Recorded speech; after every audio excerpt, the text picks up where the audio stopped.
Time pressure can be real or imagined, but even if it's not tangible, if other people think it isn't real, that doesn't make it any less real as far as your mind is concerned. Whilst it can seem to be helping, too much coffee won't actually help you, and it won't help the pressure that you're feeling, because caffeine is a stimulant and it can make you more jittery and more worried than you would be without it.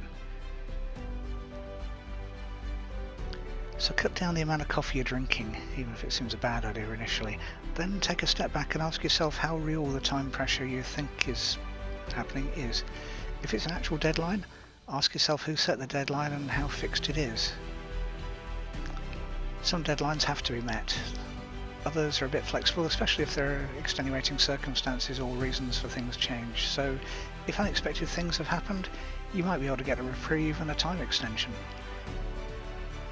But only if you make other people aware that you're getting too stressed out by the time deadline. So if you don't ask, you don't get. Enlisting the help of others can be good as well. It depends what the project is, obviously, and whether they can be trusted to work with you, hopefully, obviously.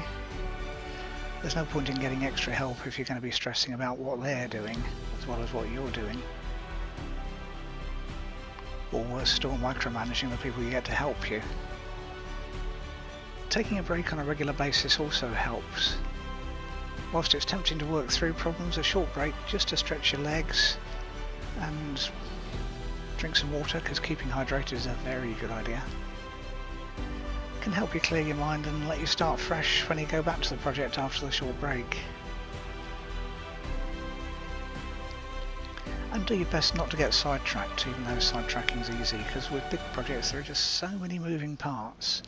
And it's really easy to focus on some of these smaller elements that, yeah, you should do, but you'd be better off concentrating on the one thing you're supposed to be concentrating on. And make sure you keep your focus. Don't try and control things you can't control either. It's easy to turn into a control freak when you're under time pressure, but if there are things that you can't control, and there will be, if they're just outside your control, then you need to find a different way to deal with them. And ask yourself if you're striving for perfection. Often it's the very last bit of a project that takes a disproportionate amount of time.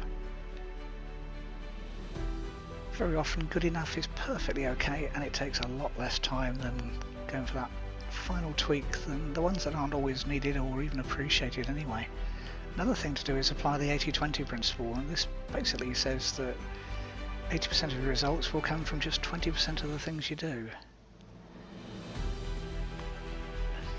And whilst the figures can vary, Google for instance holds a lot more than 80% of internet searches in lots of countries, the principle stays the same, so it might be 90-10, 95-5. If you follow that idea for the project you're on, you'll get further faster, and the time pressure will reduce in the process because you got further. Another option is click the link below this video to download a hypnosis track. That'll help you deal with the time pressure, because it will work with your subconscious mind to reduce the pressures and the stresses and all the other things that you're putting yourself under, and it's remarkably effective. Click the link, download the track, and obviously play it to reduce the time pressure you're putting yourself under.